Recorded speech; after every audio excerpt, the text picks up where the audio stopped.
Warahmatullahi wabarakatuh. Alhamdulillahi rabbil alamin. Nahmaduhu wa nasta'inuhu wa nastaghfiruhu wa na'udzu billahi min sururi anfusina wa min sayyiati a'malina. May yahdihillahu fala mudhillalah wa may yudlilhu fala hadiyalah. Asyhadu an la ilaha illallah wahdahu la syarikalah wa asyhadu anna Muhammadan abduhu wa rasuluhu la nabiyya wa la rasulahu ba'dah.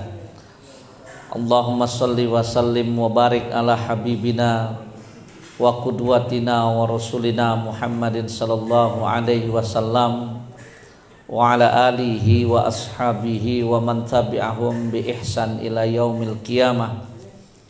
Usini wa iyyakum bi taqwallah faqad fazal mu'minunal muttaqun kama qala Allah ta'ala fi kitabihil karim ba'da a'udzu billahi minasyaitonir rajim ya ayyuhalladzina amanu taqullaha haqqa tuqatih wa la tamutunna illa wa antum muslimun. Ya ayyuhalladzina amanu taqullaha wa qulu qawlan sadida yuslih lakum a'malakum wa yaghfir lakum dzunubakum wa may yuti'illaha wa rasulahu faqad faza fawzan 'azima. Wa kama qala Rasulullah sallallahu alaihi wasallam ittaqillaha haitsu ma kunta wa atbi'il sayyi'atal hasanata tamhuha wa khaliqin nasa bi khuluqin hasanin. Ikhwani fillah rasyadakumullah rahimani wa rahimakumullah. Alhamdulillah wa syukrulillah, senantiasa kita bersyukur kepada Allah Subhanahu wa taala. Kita bersyukur atas setiap limpahan rahmat, atas setiap curahan nikmat, atas setiap karunia yang senantiasa Allah hadirkan dalam kehidupan kita.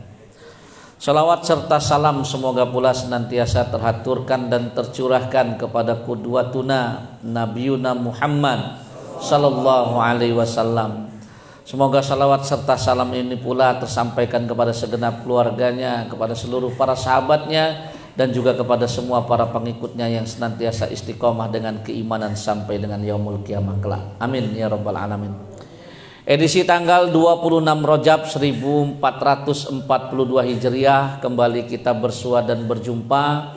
Malam hari ini kita akan melanjutkan kajian kita dalam kitab Kabair.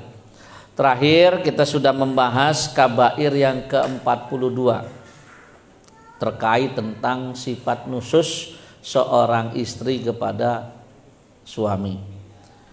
Malam hari ini kita akan lanjutkan kepada kabair yang ke-43. Pada pembahasan dosa besar yang ke-43. Dan dosa besar yang ke-43 yang dicantumkan oleh Imam Zahabi adalah memutuskan tali silaturahim. Dibuka dengan matan pertama penggalan firman Allah Subhanahu wa taala surat An-Nisa di ayat yang pertama. A'udzubillahi minasyaitonirrajim. Bismillahirrahmanirrahim. Wattaqullaha alladzi tasaaluna bihi wal arham. Ya. Allah Subhanahu wa taala mengatakan wattaqullah, bertakwalah kamu kepada Allah. Nanti maksud daripada kalimat wattaqullah ini maksudnya adalah takutlah kamu kalau kamu memutuskan tali silaturahim. Karena kalimat selanjutnya adalah alladzi tasaaluna bihi wal arham.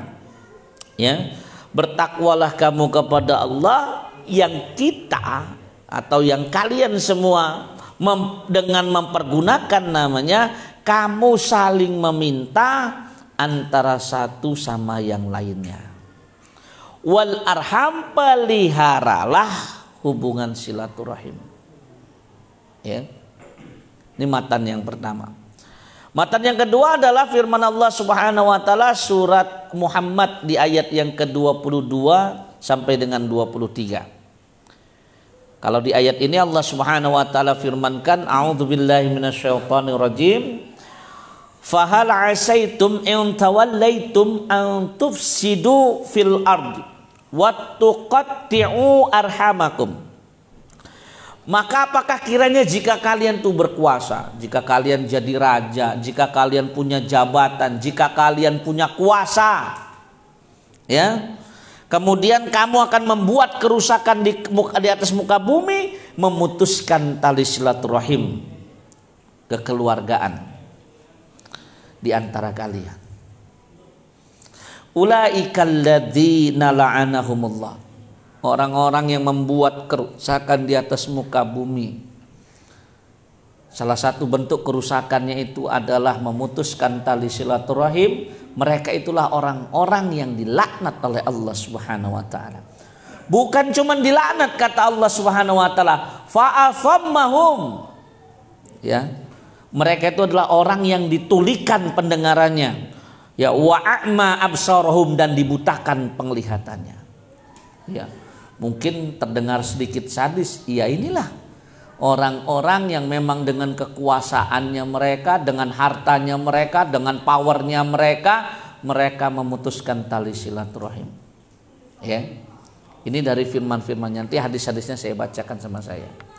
Ikhwani fillah shadakumullah rahimani wa rahimakumullah.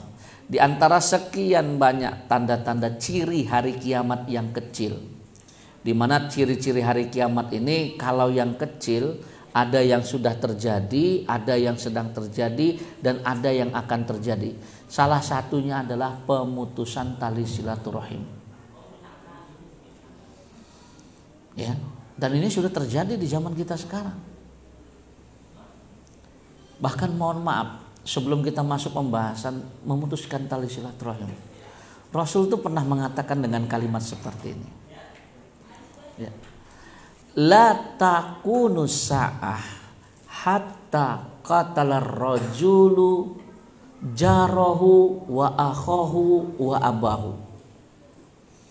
Tidak akan dibangkitkan tuh hari kiamat sampai nanti ada kondisi seseorang berani membunuh tetangganya, seseorang berani membunuh saudaranya, bahkan nanti ada kondisi di mana ada seseorang itu membunuh bapak kandungnya sendiri. Pertanyaannya sekarang, pertanyaannya sekarang, kondisi yang Rasul sebutkan tadi sudah terjadi semua belum? Tetangga membunuh tetangga, banyak gak? Banyak. Di Jawa itu malah yang saya kagetnya itu pernah ada pembunuhan seorang ibu dengan tetangganya yang lain. Ibu-ibu ngebunuh ibu-ibu pakai pisau dapur, cuman masalah gara-gara urusan buang sampah. Sepele sekali. Ditambah lagi memang republik kita memang tidak menegakkan tidak menegakkan syariat Islam. Jadi pekerjaan membunuh ini seakan-akan dianggap ringan. Ya kan? Napi kelas elit ini kan kalau napi dengan pasal pembunuhan, betul nggak? Betul. Bisa jadi raja dia, bahkan di lapasnya dia. Ya? Ini jadi ironis sekali. Tapi apalah dayalah. Nantilah kita bahas yang lain itu. Ya? Bahkan banyak sekarang seseorang berani membunuh saudara kandungnya sendiri. Berani membunuh saudara kandung. Bahkan tidak jarang kita menemukan ada seorang anak berani membunuh bapak kandungnya sendiri. Berarti ya boleh kita katakan ini sudah terjadi, sedang terjadi, dan akan terus terjadi pemutusan tali silaturahim. Ya. Lewat belakang ya nak. Ya. Kasihan yang ininya nanti, yang nonton di rumahnya nanti, kelilipan terus matanya nanti. Ya. Jadi di antara tanda-tanda kiamat kecil itu adalah banyaknya pemutusan tali silaturahim. Hakul yakin, saya berani mengatakan dengan kalimat seperti ini. Sebesar apapun masalah kita dengan saudara kita, ingat ya, ini silaturahim. Kalau dikatakan silaturahim, rahim itu yang ada dalam perut ibu kita, yang ada dalam perut istri kita. Berarti yang ada kaitannya nasab. Oke lah, saya mundur dulu dikit lah gitu. Apakah ada di antara kita yang hadir di sini ya yang bisa memilih dari rahim mana kita akan dilahirkan? Bisa nggak? Nggak ada. Pokoknya sudah ditetapkan memang 50.000 tahun yang lalu ya, yang namanya Ardiansyah lahir dari rahim seorang wanita yang bernama Ntu Sarmi. Dengan proses bla bla bla, di mana rahim tersebut hasil pembuahan dengan Sulaiman bin Adnan. Nggak bisa milih, maka kemudian sudah menjadi sebuah konsekuensi logis karena lahir dari rahim si Pulana, maka si Pulana ini kemudian mempunyai apa? Mempunyai saudara, otomatis bersaudara. Nggak bisa nggak sih saya milih paman? Bisa nggak sih saya milih uak? Kan nggak bisa, betul nggak? Saya nggak mau lah punya saudara kayak gitu. Saya mah mini-mininya pengen saudara tuh kayak Umar bin Khattab, kayak Abu Bakar gitu. Kan nggak ada yang bisa milih itu, betul? Ya. Maka ketika Allah sudah menetapkan silah rahim, hubungan ada yang apa di dalam rahim tersebut, kalau kita putuskan maka menjadi dosa besar. Tadi ayat-ayatnya. Kalau hadisnya la yadkhulul jannata man qati'ar rahim, tidak akan masuk surga orang-orang yang memutuskan tali silaturahim. Dalam hadis yang lain bahkan dikatakan tidak bisa mencium aroma surga. Antum tahu aroma surga itu? Dalam hadis itu saya pernah dapat keterangan. Itu bisa dicium dari jarak 70 tahun perjalanan berkuda. Seandainya kita berkuda tanpa henti sampai dengan 70 tahun lamanya, jarak tempuh kita berkuda tersebut itulah sejauh jarak di mana hidung kita nanti, penciuman kita nanti akan bisa mencium aroma wangi surga. Tapi itu nggak berlaku untuk orang-orang yang memutuskan tali silaturahim. Makanya sekali lagi saya katakan, sebesar apapun ikhwan, masalah kita dengan orang-orang yang memiliki kekerabatan dengan kita, itu tidak pernah menjadi dalil bolehnya kita, tidak pernah menjadi pembenaran bagi kita akan bolehnya kita memutuskan tali silaturahim. Lebih-lebih lagi kalau perselisihan tersebut hanya dipicu terkait urusan apa? Urusan dunia. Contohnya harta. Kalau kita ribut terkait nasab karena persoalan akidah, enak. Persoalan tauhid, enak. Nah, kalau kamu murtad, kamu bukan anak saya lagi. Betul. Kamu gak berhak menyandang bin saya lagi. Betul. Kamu gak bakal pernah bisa mendapatkan warisan saya. Betul. Itulah urusan yang membenarkan terputusnya tali silaturahim karena ada perbedaan akidah. Tapi kalau urusan dunia mah jangan. Lebih-lebih sampai dibawa mati. Apain sih Pak kita sampai memutuskan tali silaturahim? Saya punya tips nih. Orang mutusin silaturahim sama kita nggak jadi soal. Yang penting jangan kita yang mutus. Orang diemin kita nggak jadi soal. Yang penting bukan kita yang mendiamkan. Orang ngejauhin kita nggak jadi soal. Yang penting kita jangan menjauhkan diri kita. Tetap mendekat, ucapkan salam, tambung tali silaturahim. Sebesar apapun masalah antum, saya sampai sekarang masih ada masalah besar sama salah satu kerabat saya. Saya udah nggak mempermasalahkan masalah tersebut, yang bersangkutan masih menjadikan masalah. Sampai kalau istri sama anak-anaknya udah baik bener sama saya tuh ya. Lebaran sampai ngomong, nggak apa-apa lah, nggak usah ke rumah, nanti malah kalau ke rumah nanti timbul mudarat, namanya yang bersangkutan belum bisa nerima. Ya sudah, saya bilang, berarti saya dicegah untuk ke rumah kan, saya bilang, bukannya saya mutusin silaturahim, saya bilang. Ya, saya bilang, kalian sendiri yang melarang saya sebagai anak-anaknya, saya bilang. Kalau saya mah nggak jadi masalah, dia mau benci saya sampai kubun-ubun sampai dibawa mati, nggak urusan bagi saya bilang.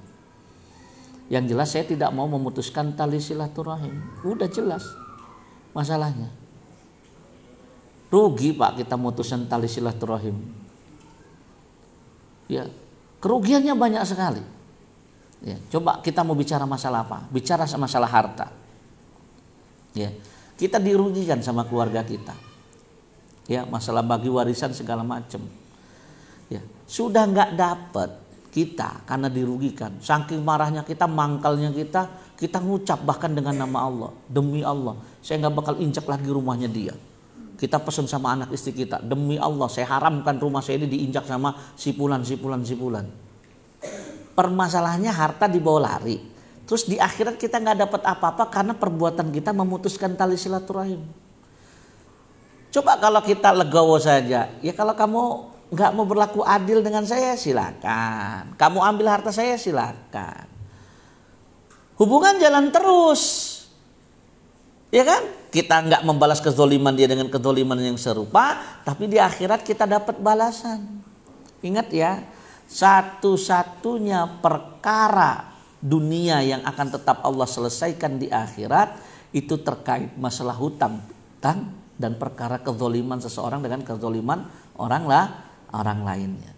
Mujahid aja yang aturannya bisa masuk surga tanpa hisab, tanpa adab. Kalau punya utang, berdiri jejer dulu mereka sampai urusannya selesai. Jadi jangan khawatir, kezoliman orang lain sama kita terkait harta akan balik sama kita. Kan memang betul ya, ada beberapa keyakinan di adat-adat tertentu di mana kalau ngebagi harta itu nggak sesuai syariat karena dia berpegang teguh sama adat. Ada yang laki-laki paling tua, betul? Ya, ada yang perempuan paling tua, betul? Betul. Ya, nggak ada kalau yang bungsu kayak saya ini dapat, nggak ada, ya kan? Anak tengah nggak ada. Terkadang hal tersebut menimbulkan polemik. Sekali lagi, apapun masalah kita dengan kerabat kita, lebih-lebih kerabat itu qorib, deket bener. Contoh kita dengan orang tua kita, contoh kita dengan apa? Kita dengan kakak kita, dengan adik kita. Sebesar apapun itu nggak boleh menjadi dalil bagi kita untuk memutuskan tali silaturahim. Saya tuh pernah ditanya di salah satu masjid di Waihalim, ya, apakah saya tetap wajib berbakti kepada orang tua kita? Ya, ketika orang tua kita menelantarkan kita sejak kecil. Perbuatan orang tua menelantarkan kita itu hisabnya berat di sisi Allah, ada takarannya sendiri. Tapi kewajiban kita tetap berlaku baik sebagai seorang anak kepada orang tua. Antum akan balas kezoliman dia dengan kezoliman yang serupa. Antum ditinggalin di panti asuhan, kemudian antum sukses, dia datang, antum gantian. Maaf ya Pak, saya nggak kenal Bapak, padahal kita tahu itu Bapak kandung kita. Itu kezoliman dia, empas dengan kezoliman antum itu. Dan antum pun akan dihisap oleh Allah Subhanahu wa ta'ala atas perbuatan antum memutuskan tali silaturahim. Tapi saya sakit hati Ustadz, ya diolah. Dengan ilmu yang kita miliki, dengan athar bekas amal solih yang kita lakukan, kita olah. Gimana sakit hati itu bisa berbuah baik. Apakah kalau saya sakit hati dengan orang tua saya itu akan membawa kebaikan bagi kita? Nanyanya begitu. Sampai kapan kita akan menyisakan rasa dendam, apalagi sampai rasa dendamnya dibawa mati. Ada loh yang rasa dendamnya dibawa mati. Dan ini kejadian amat sangat nyata. Saya kira mati AC-nya. Apa mati nih? Enggak ya? Kok panas? Ya. Jadi Ada kisah ini, kisah nyata ini. Seorang ibu bertanya di forum tanya jawab seperti kayak habis ini. Cuman kagetnya saya, ternyata pertanyaan beliau ini luar biasa dalam. Ya. Rupanya beliau bertanya, beliau tuh gini, suaminya meninggal. Biasanya kan kalau suaminya meninggal, istrinya harus di rumah terus tuh sampai habis masa iddahnya kan.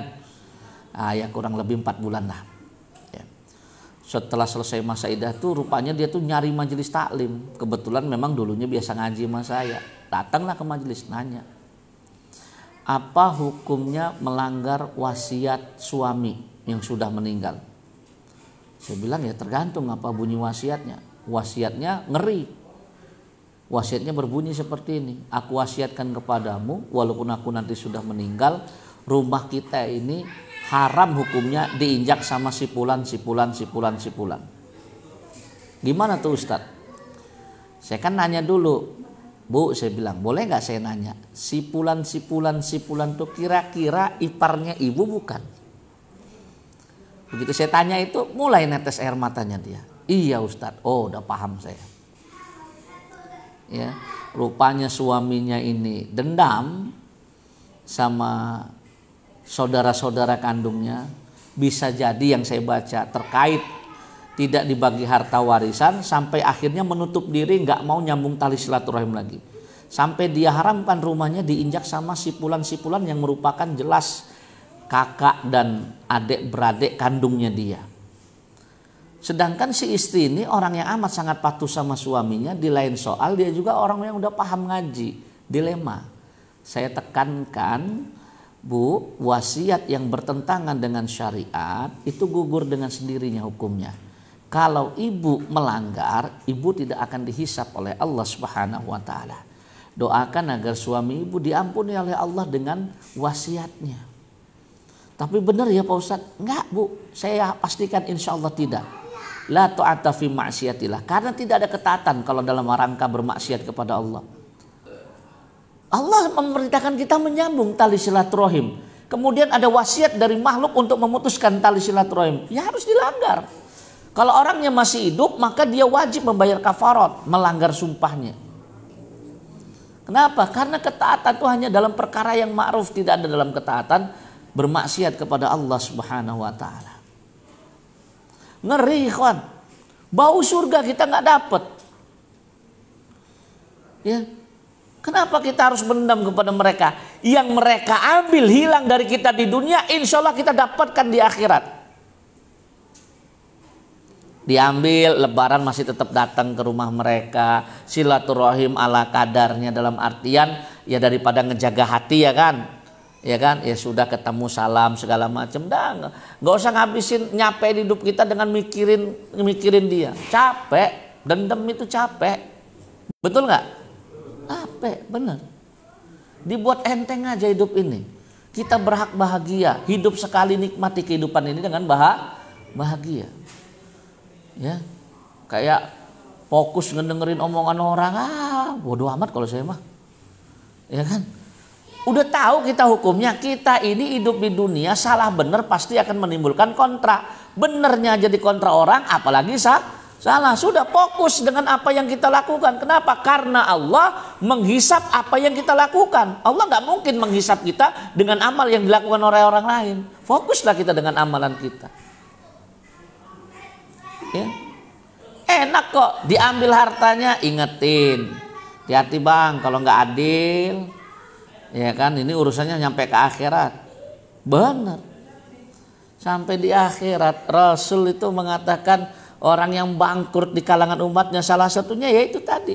Datang ke hari kiamat bawa pahala sholat, bawa pahala zakat, bawa pahala puasa, bahkan dia bawa pahala sodakoh. Tapi di sisi lain di hari kiamat dia juga membawa dosa. Dosa apa? Dosa mengambil harta si fulan, dosa karena memukul si fulan, dosa karena menggibah si fulan. Sampai akhirnya kata Allah, semua keburukan kamu harus dibayar sama dia. Ayo, mana pahala sholat kamu? Kasihin sama dia. Habis pahala sholat, kasih pahala zakat. Direken lagi, harta yang dimakan dia ini banyak dari saudaranya. Bayar terus, ditransferin. Udah habis semua pahala amal solihnya dia. Begitu dilihat sama Allah, ternyata hartanya yang diambil masih terlalu banyak. Tapi gimana, sudah nggak ada lagi. Dibalik sama Allah. Dah, yang dizolimin di dunia, mana dosanya? Diambil sama yang ngezolimin di dunia.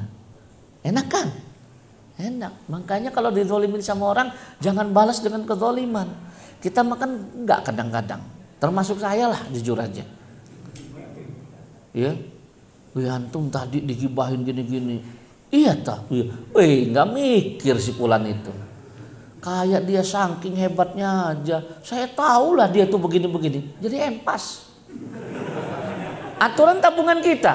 Tapi karena kita ngegibah balik, ujung-ujungnya empas kan? Coba kalau iya bodo amat lah, dia mau ngegibahin saya jelek kek, mau ngomongin saya gendut kek, hitam kek, urusan dia. Ya nggak ngaruh sama saya. Ya. Lebih-lebih lagi kalau permasalahan itu terkait orang yang memiliki kekerabatan, nggak boleh lah. Rumusnya satu kalau kata saya. Ya, karena kita kan nggak bisa sepatu frekuensi semuanya, betul nggak? Dan antum harus tahu ya. Ya. Tantangan dakwah terbesar itu senantiasa datang dari keluarga. Saya mau nanya, yang nggak mau naik kapalnya Nabi Nuh salah satunya siapa? Anak kandung sama istrinya sendiri. Saya mau nanya, ya, salah satu penentang dakwah terbesarnya Nabi Ibrahim yang dijuluki Abul Abiyah siapa? Apa? Itu udah tahu kan? Ya, saya mau nanya, ya, Abu Lahab itu siapanya Nabi Muhammad? Paman tuh kalau dalam terminologi orang Arab menurut saya, ya, itu bisa dianggap bapak. Bahkan antum harus tahu ya, dalam sirah yang saya baca, waktu Abdul Muthalib berwasiat, nanti kalau saya mati, salah satu di antara adik-beradiknya Abdullah ini, kakaknya ini harus ngurus Nabi Muhammad. Itu Abu Lahab rebutan dengan Abu Thalib. Kata Abu Lahab, saya lebih kaya daripada Abu Thalib. Saya aja yang ngerawat Muhammad. Tapi karena Abdul Muthalib ngelihat sifatnya Abdullah bapaknya Nabi Muhammad ini lebih dekat kepada Abu Thalib, maka akhirnya diserahkan pengasuhan tersebut kepada Abu Thalib. Penentang dakwah Nabi Muhammad tuh keluarganya dulu. Apalagi waktu Nabi Muhammad itu berdiri di atas bukit menyeru kuntu basyira wa nadhira. Saya ini diperintahkan menjadi pemberi kabar berita gembira dan pemberi peringatan bagi kalian semua.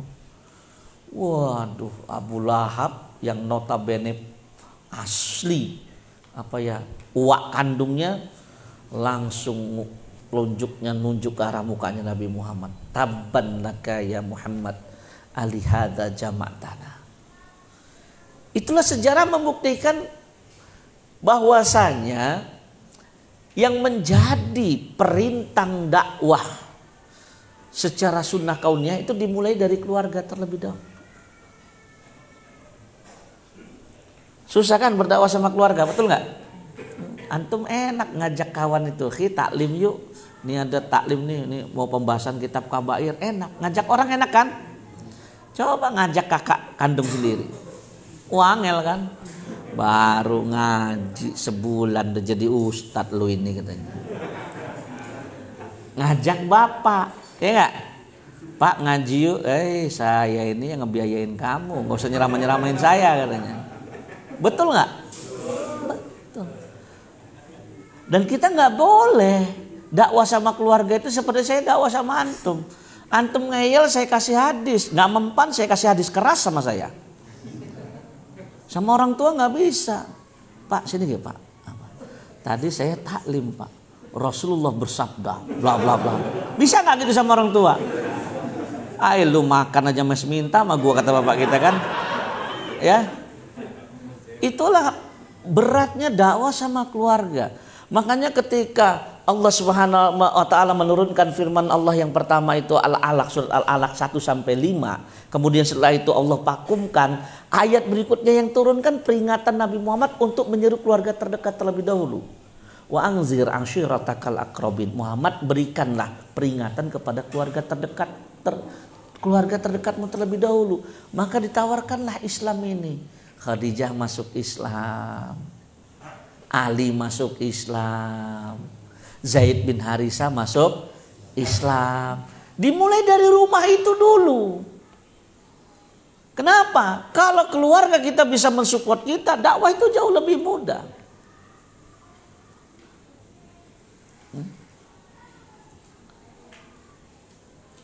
Saya nih asli orang sini nih, ibu saya asli orang sini. Saya sudah tinggal di sini karena sebelumnya saya ini kontraktor. Kontraktor itu sampai tahun 84. Nah, kebangunlah rumah saya di situ. Bapak saya ngebangun rumah di situ.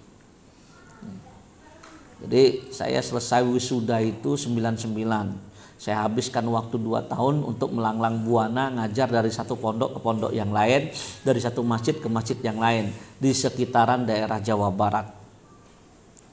Itu saya ngerti itu kenapa ibu saya mati-matian minta saya pulang ke Lampung, habis di wisuda dakwahnya di sini nggak dikasih. Bahkan awalnya saya itu aslinya ditugaskannya di daerah Sulawesi Selatan. Ibu saya pintar juga, dia berdalil sama ustadz-ustadz itu. Kita tahu Ustadz, gaji Ustadz itu berapa, nanti setahun sekali aja nggak bisa pulang katanya. Anak saya laki-laki cuma 1, anak saya cuma 2, jadi pertimbangan sama Ustadz itu. Padahal saya sudah ikhlas, sudah ridho bakal ditempatkan di Sulawesi Selatan. Tapi karena ada bergening, ada tawar-menawar, saya ditempatkan di Jawa Barat. Sebenarnya saya mikir-mikir juga kenapa ya diantara kami nggak ada yang dipulangkan ke tempat asal. Jawabannya satu, karena untuk pemula, newbie dalam dakwah susah menghadapi karakter keluarga. Itu saya yang udah punya pengalaman ngajar, pulang ke sini, apa kata orang sini? Nggak usah lagi lah sok-sokan punya ilmu. Kamu itu ngajinya sama saya, gitu. Dan saya nggak ngebantah, betul kita ngajinya sama dia. Bedanya dia tetap terus-menerus kitabnya itu, kita nambah terus. Saya nggak ngebantah. Saya ini punya sejarah ngimam di masjid saya ini aja cuma 2 kali loh. Kenapa? Pulangnya dicegat. Belum pernah kan ada imam dicegat kan? Saya emang dicegat, beneran dicegat saya di sini. Padahal saya asli orang sini. Ngalah sama yang tua katanya. Kalau masih muda itu kurang pantas jadi imam katanya. Saya bilang ya sebenarnya saya kalau nggak boleh jadi imam karena memang saya nggak pantas di bacaan, ya saya terima, betul saya bilang. Tapi karena kalau masih muda nggak tahu dia Imam Syafi'i itu sudah ngimam di sholat tarawih di Masjidil Haram di usia yang masih belia. Apalagi dulu sempat yang kedua kalinya, apalagi belum nikah katanya. Apa kaitannya? Coba nikah nggak nikah sama ini. Intinya nggak seneng. Orang tuh kalau nggak seneng cari alasan itu luar biasa. Yang nggak masuk akal aja masukin sama dia. Bener. Saya itu pernah ditegur sama seorang ustadz. Bahkan pernah ditegur sama seorang pejabat. Kejadian nyata ini. Rombongan ustadz pernah sapar, mampir, ketemu sama saya. Antum tinggal di mana? Ya inilah saya bilang, ini saya. Habis itu saya dibawa ke belakang. Ada antum kenapa sholatnya jemaahnya kayak gini? Imamnya bacanya kayak gitu. Akhirnya saya cerita. 8 tahun saya ngajar tafsir di sini. Yang ngaji sama saya cuma 5 orang sini. Ya karena memang penentang dakwah terdekat itu keluarga. Ya. Jujur aja, ada nggak orang gang sini di sini? Coba tunjuk tangan. Ada nggak orang gang sini yang taklim malam hari ini? Orang sekitaran sini siapa? Tunjuk tangan, ada? Siapa itu? Hah? Siapa? Oh, bukan tetangga saya antum. Jangan ngaku-ngaku. Tetangga itu 40 rumah, antum mah kejauhan di sono. Udah beda kelurahan, antum Sumur Putri, saya pengajaran.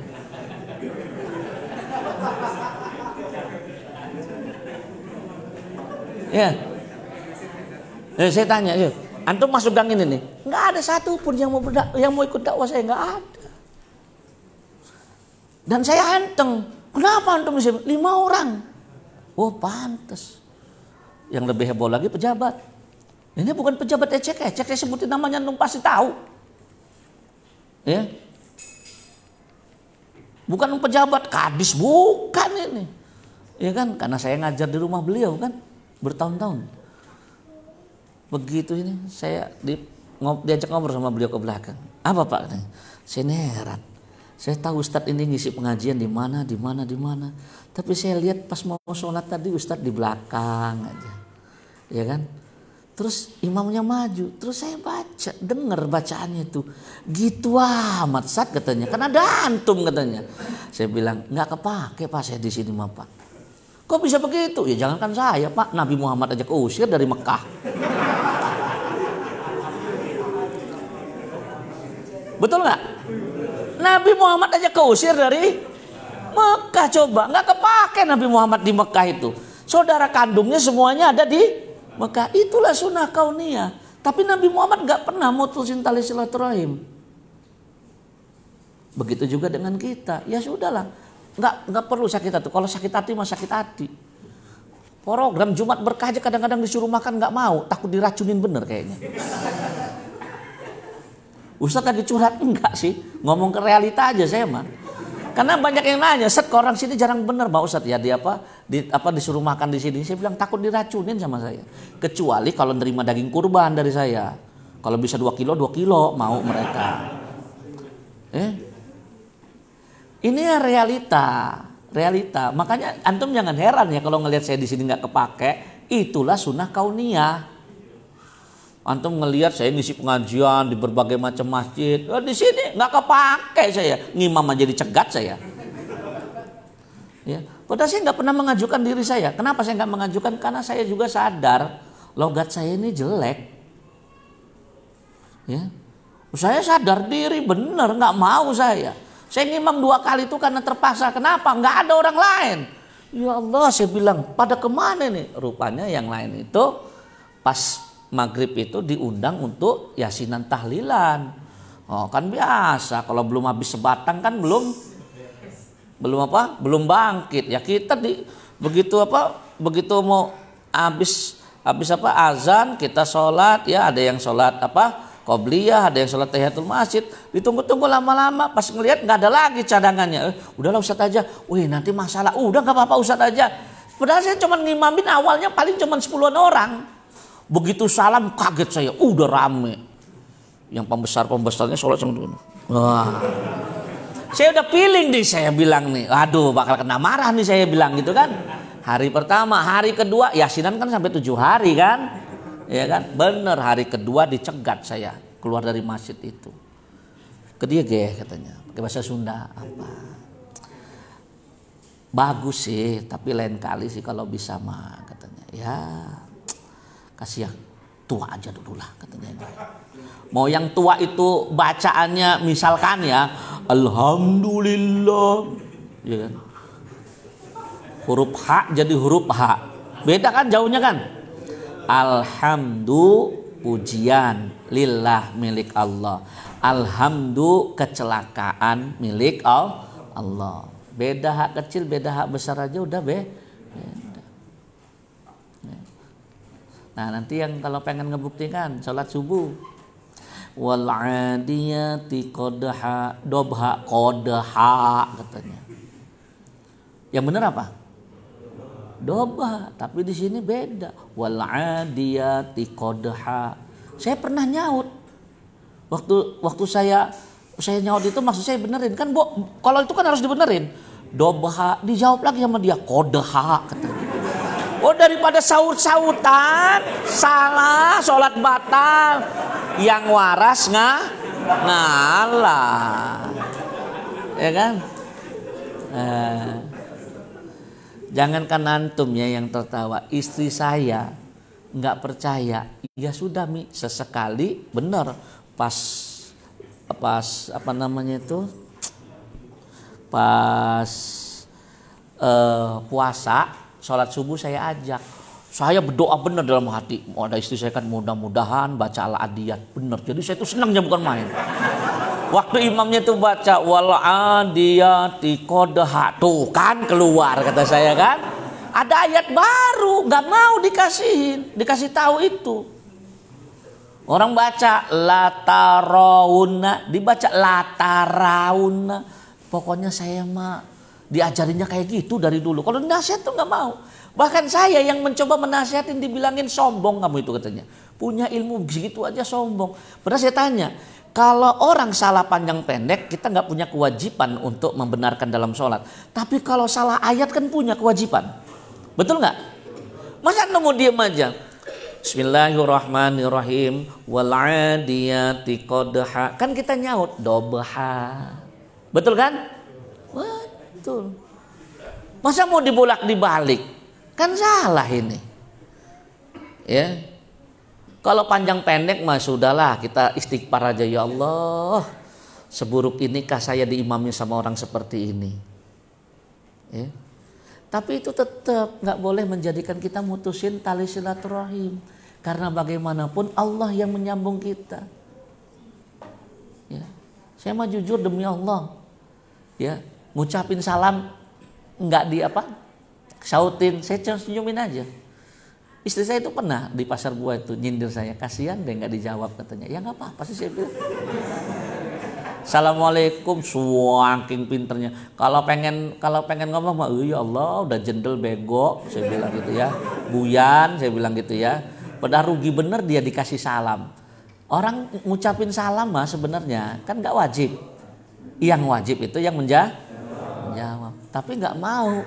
Saya bilang biarin aja lah Mi. Saya dapat pahala, dia dapat dosa. Ya. Cuman memang saya batasin 3 kali. Lebih daripada 3 kali nggak nyaut ya malu-maluin saya. Udah tahu nggak dijawab. Mau diapain gitu. Dan itu sampai sekarang.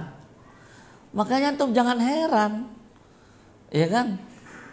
Saya nggak jadi apa-apa. Ini kok khotibnya bisa diapalin sih materinya Ustadz? Ustadz tinggal di sini ngapain aja? Ngapain aja? Saya 8 tahun ngejar tafsir, yang ikut nggak ada. 5 orang cuman. Ya. Yang ngaji itu paling 5 orang. Ya. Ini udah jadi bukti nih. Ya kan? Padahal kurang apa lagi, ngaji tempatnya AC. Selesai ngaji dapat makan. Nggak ada yang mau ikut. Padahal mohon maaf ya kan. Yang di sini masih banyak yang yasinan tahlilan nggak? Masih kan? Nggak jadi soal. Saya sholatnya nggak pakai kunut, antum pakai kunut, nggak jadi soal. Ngaji mah ngaji aja. Kan nggak semua pembahasannya terkait masalah fikih, betul kan? Betul. Itulah bodohnya orang yang memutuskan tali silaturahim. Ngapain coba? Pegel kita.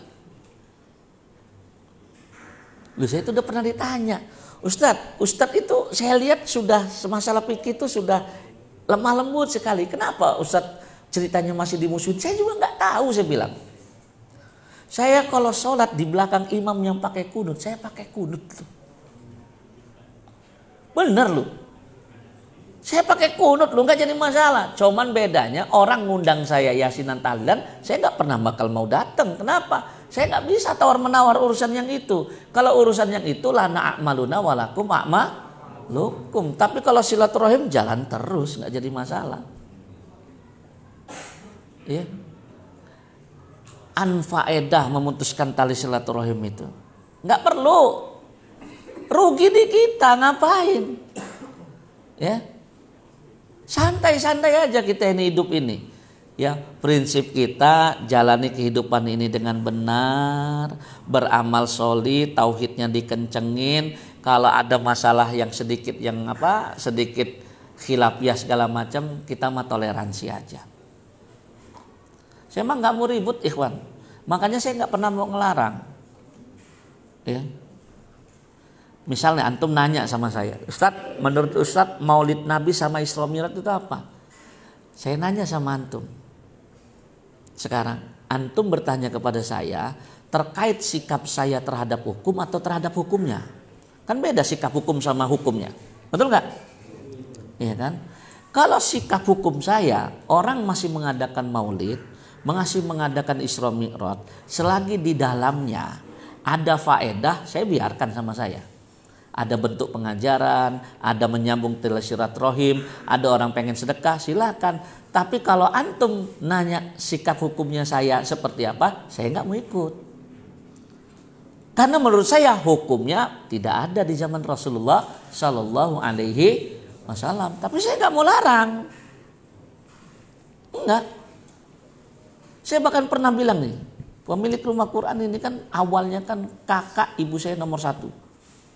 Ketika meninggal saya bilang sama yang bersangkutan, ketika saya tidak bisa mengikuti paham kalian, kalian juga tidak bisa memaksakan paham kalian untuk diikuti sama saya, kita lana a'maluna walakum a'malukum aja ya. Bahasa lainnya masing-masing aja. Yang penting yang wajibnya sudah selesai semua.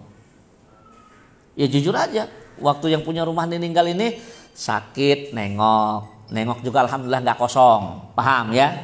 Nah, kemudian sakaratul maut ikut nalkin, ya kan? Proses meninggal kuburan ikut semuanya. Sudah selesai semua, baru saya bilang sudah selesai semua urusan saya. Tapi kalau urusan nanti malam sampai 7 hari, mohon saya nggak usah diundang. Kita sendiri-sendiri aja. Makanya saya kalau pulang sholat isya dari masjid enteng saya. Nggak mampir dulu nggak, saya mah langsung aja lah. Saya sudah menyatakan sikap. Kenapa? Berbeda urusan seperti itu mah biasa. Yang penting ukhuwah tetap terjaga. Itu yang nomor 1. Ya. Enggak kemudian kita ngomong, oh lu bid'ah. Enggak, kalau saya mah nggak mau. Ya jujur aja, kenapa? Saya kebenaran yang hakiki itu milik Allah Subhanahu wa Ta'ala. Nggak usah keras-keras lah. Kalau antum nanya sama saya, sikap saya nggak mau, jujur aja, itu sikap saya. Kenapa Ustadz bersikap seperti itu? Saya ada dalil. Kunna naudul ijtima wasan uhmut ta'am fi baiti ahli mayyiti ba'da dafnihi minaniyah, itu dalil saya. Makanya kenapa saya nggak mau kumpul-kumpul. Lebih-lebih lagi itu ada dalam kitab Al-Umnya Imam Syafi'i. Ya kan? Makanya saya nggak mau, tapi orang mau melaksanakan silakan, nggak jadi masalah. Nah yang jadi masalah kadang-kadang hanya untuk persoalan masalah seperti ini kita rela memutuskan tali silaturahim. Antum harus tahu, antum putuskan tali silaturahim, yang mutus yang masuk neraka. La yadkhulul jannata man qatara. Tidak akan masuk surga orang-orang yang memutus tali silaturahim. Bukan kalimatnya, tidak akan masuk surga orang yang diputuskan tali silaturahim. Kita diputusin nggak apa-apa, tapi kalau orang lain yang mutusin itu urusan dia. Maka saya sering ngomong begini, nih untuk diri sendiri, sama murid, sama antum semua. Jadilah kita orang yang bersikap di atas kebenaran. Jangan jadi orang nggak enakan. Antum itu nanti pas dihisap, yang bikin antum nggak enak itu akan berlepas diri. Gimana saat saya nggak mau ikut acara itu tapi nggak enak, dia tetangga saya, begitu dihisap nanti itu salah misalkan kata Allah, ya Allah tapi saya melakukannya karena nggak enak. Kata yang tetangganya, suruh siapa lu nggak enak sama gua? Saya pastikan itu mereka akan berlepas diri semua. Jangankan mereka, iblis yang jelas-jelas menyesatkan kita. Dalam hadis Rasul mengatakan kelak iblis akan berpidato di neraka, dia melepaskan dirinya dari semua perbuatan terhadap manusia. Kata iblis, saya kan cuma menggoda, suruh siapa kalian ngikut. Coba antum nanti cari itu. Kalau saya pernah bacanya di sebuah artikel itu, khutbah iblis yang paling menyentuh, yaitu di neraka. Ketika dia mengatakan kalian ini tertipu, Rabb kalian menjanjikan dengan janji yang benar kalian ingkari, aku menjanjikan dengan janji yang palsu kemudian kalian taati. Hari ini aku berlepas diri kepada kalian. Iblis saja berlepas diri, apalagi yang kecil-kecil tadi. Suruh siapa ngikut Ustaz? Jadi sebesar apapun masalah kita, jangan sampai kita mutusin tali silaturahim. Makanya saya nggak mau. Makanya pernah ada jemaah di sini ngajak saya gabung lagi di kepengurusan. Yuk gabung lagi nih, udah era yang muda-muda. Udahlah saya bilang, saya enak yang begini, saya bilang. Enak datang ke masjid jadi orang biasa. Sholat, ya sholat, dia kunut kita ikut kunut, ketemu imam yang nggak pakai kunut, alhamdulillah pakai kunut, kita ikut kunut, nggak jadi soal. Enteng, hidup itu nggak perlu nyari masalah. Kenapa? Nggak nyari masalah aja kadang-kadang masalahnya datang, ya nggak? Ditambah-tambahin masalah, ngapain? Apalagi masalahnya mungkin sekali bisa berbeda, ya kan? Makanya saya mah kadang-kadang ketawa kalau ada orang masih ngeributin masalah kayak yasinan, tahlilan, kunut nggak kunut. Ini udah tahun 2021 loh. 3 tahun lagi 2024. 100 tahun runtuhnya khilafah Islamiyah. Yang harusnya ada di benak kita bagaimana kita ini ya memajukan Islam secara global, karena musuh kita ini luar biasa. Komunisme, ya. Kemudian waduh udah banyak liberalisme. Kita PR-nya banyak, masih mundur 400-500 tahun ke belakang. Kalau 400-500 tahun ke belakang mungkin masih terjadi khilafiyah lah masalah kunut nggak kunut itu. Ya. Dan kita banyak yang keluar dari jalur. Ya. Bicara kunut nggak kunut, sholat subuhnya aja di rumah. Ngapain nih khilaf masalah kunut? Kalau Anda rajin sholat subuhnya di masjid, baru boleh bicara masalah khilaf itu. Ya, yang biasanya jago debat itu sholatnya nggak ke masjid biasanya. Benar nggak? Ya. Ini problematika kita, ya. Nah, termasuk ya tadi itu sama keluarga terdekat kita, mau terkait harta, mau terkait perbedaan pemahaman kayak kita, tetap ya menjaga persaudaraan itu di atas segala-galanya. Tapi kalau nggak ketemu kaitannya, artinya kaitannya apa ya, nggak ketemu cangkolannya bahasa saya, ya sudah, yang penting jangan kita. Dia nggak bisa memaklumi kita, kita juga nggak bisa ikut-ikutan mereka, sudah masing-masing aja. Dengan masing-masing tersebut mereka benci kita, nggak jadi soal, nggak apa-apa dibenci sama orang. Yang penting antum jangan benci orang. Ya. Yang penting jangan dari kita lah. Ya. Saya itu pernah ditanya begini ya, ada kejadian yang gak enak sebenarnya kemarin. Ada 3 ustadz saya hadir. Yang satu ini jarang ke Lampung, tapi kalau yang satu ini memang ingat benar karena memang ngaku saya jadi muridnya. Saya itu dengar nama Ardiansa di Lampung ini rame bener yang ngomongin katanya. Ini ustadz saya nih, wah masya Allah, Kiai Haji nih. Ya. Tapi saya inget-inget di tempat saya itu Ardiansa yang mana ya, kok nggak keinget-inget di muka di otak saya katanya. Biasanya yang lain keinget. Saya bilang begini, ya nggak apa-apa Ustaz, antum kan banyak muridnya, saya bilang. Kalau antum lupa sama saya nggak jadi masalah. Yang durhaka itu kalau saya lupa sama antum. Makanya seorang murid nggak boleh sakit hati kalau gurunya lupa. Yang nggak boleh tuh murid lupa sama guru, kurang ajar namanya itu. Nggak tahu adab kalau seperti itu. Iya. Ya mana? Masa Ustaz dia lupa sama antum Ustaz katanya. Saya bilang namanya lupa mau diapain, saya bilang. Bener ada ustadz saya itu lupa sama saya. Ya. Sebenarnya ya dia nggak tahu, dia lupanya karena ngelihat perubahan saya. Ya. Ya kita kan dulu waktu nyantri kan berat kan paling 58 gitu kan. 56, 57, 58 mentok lah gitu kan. Begitu sudah nikah berkeluarga 85. Kan jauh itu kan bedanya kan. Sampai Pak Kiai Haji Mustaqim itu pertama kali setelah lama berpisah sama saya sowan ke rumahnya itu, dia tuh ngelihat muka kenal tapi ngelihat perut, ngelihat yang lain. Ini bener kan Ardiansa? Bener Ustaz. Aku yakin ini bukan bayangannya, saya bilang, bukan KW nih, saya bilang. Oh berarti bener ini omongannya katanya. Iya.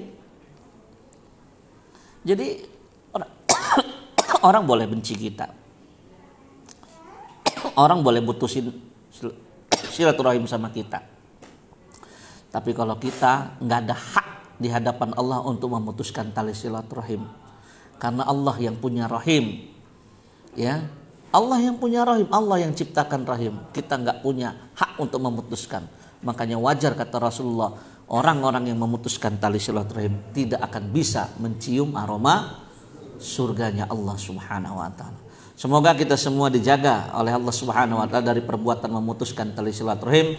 Semoga Allah lapangkan dada kita melihat, ya, memaklumi perilaku saudara-saudara kita, sehingga akhirnya tetaplah terjaga persaudaraan di antara sesama kita. Ini dulu materi yang bisa saya sampaikan pada kesempatan malam hari ini. Mudah-mudahan bermanfaat. Barakallahu fikum. Subhanakallahumma wa bihamdika, asyhadu an la ilaha illa anta, astaghfiruka wa atubu ilaik. Aqulu qouli hadza wa billahi taufiq wal hidayah. Assalamualaikum warahmatullahi wabarakatuh.